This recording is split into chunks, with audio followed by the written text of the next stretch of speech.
But on a serious note, I do want to talk a little bit more about my background. So, I'm a first generation transfer student. When I first transferred here, I was a lot more shy, I lacked confidence, and of course, I experienced imposter syndrome. But I finally felt a difference when I got more involved with SHPE. I started by joining the mentorship program, to then joining 2 committees, to now serving as a logistics manager for Mini eBoard, where I help plan, organize, and manage with other Mini eBoard members. SHPE has done so much for me in such a short amount of time, and I feel ready to finally give back. With that being said, I have 2 initiatives. 1, to notify the top 10 members about their points before the general meetings. I know firsthand how competitive people can get with these points, so notifying them will give them that extra motivation to get the most active member scholarship.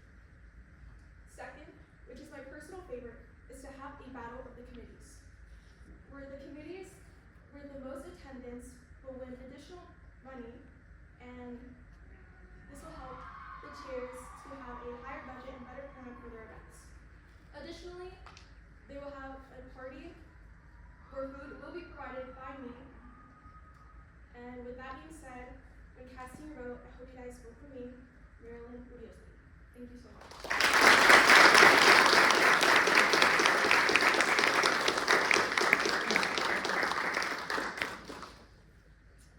That's a great speech.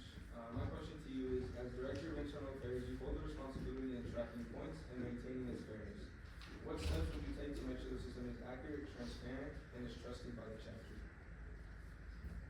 So for this, I would look back on what the past Director of Internal Affairs did, and I would ask if there's any improvements that they would like to see, and I would take it on from there.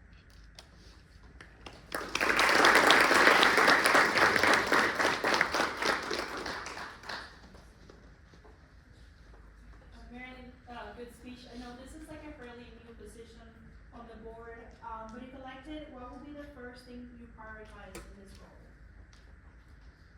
I would definitely prioritize the point system, since I know that the Director of Internal Affairs has this is like their most important role, so I would use that more.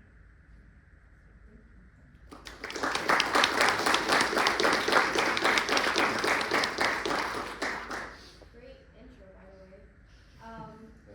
You mentioned that you have like a ranking study between communities based on budget, independent of whoever accounts they'll have the most budget. How would you be able to avoid conflict in that way? Are you expecting anything? Well, this will be based on their attendance, and I know that it would be unfair to base it off points because I know some committees are larger than others. So by tracking their attendance, I would make this a lot more fair for every committee to have equal chance to win.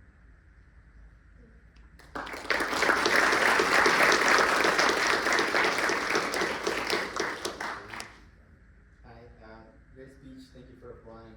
So my question to you is, I love the initiatives, but I think we have to be realistic and recognize that as time goes on, the workload with school, classes, exams, study time kind of, they just grow a lot more, right? So how will you manage your time being part of such a large organization, and also making sure that you commit to your promises and your decisions?